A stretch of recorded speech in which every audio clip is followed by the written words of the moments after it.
This article contains spoilers for Star Trek: Lower Decks #1. The animated comedy Star Trek: Lower Decks has finally come to the comics world with Star Trek: Lower Decks #1.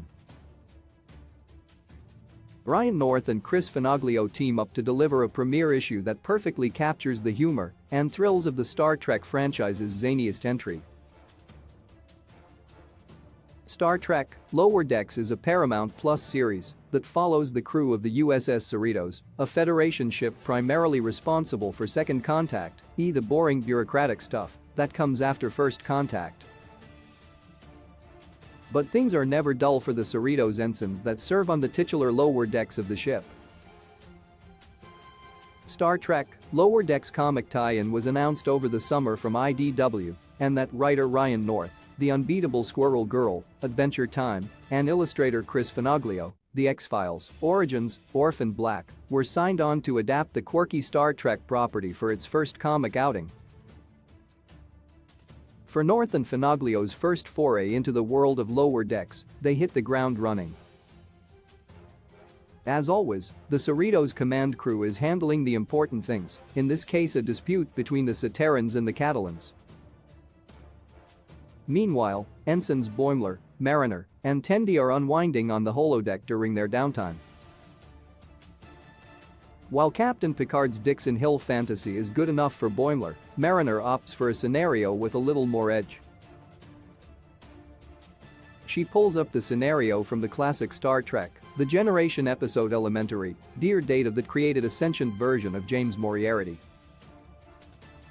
Though Boimler freaks out at the idea, Mariner assures there are safeguards to prevent such an event from happening again. To prove her point, she conjures up Dracula to show how safe things are. However, history repeats itself when an energy surge endows Dracula with sentience. Needless to say, North and Finoglio give fans of Star Trek: Lower Decks everything they could want in this one issue. North expertly captures the tone of the show, keeping it light, funny, and ready to take a dramatic turn at a moment's notice. Meanwhile, Finoglio's art comfortably transitions viewers to the comic book medium with illustrations that matches Lower Decks style, but with Finoglio's own personal style. Almost everything a viewer could expect to find in an episode of Star Trek: Lower Decks is in this issue, which is good news for hardcore fans and newbies alike.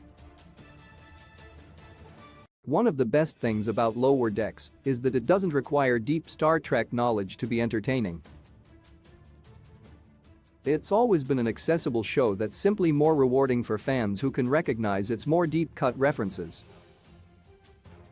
North and Finoglio's first issue does exactly the same thing. They give readers a hysterical sci-fi romp that is entertaining to the casual reader and is a goldmine of references for the hardcore Trek fan.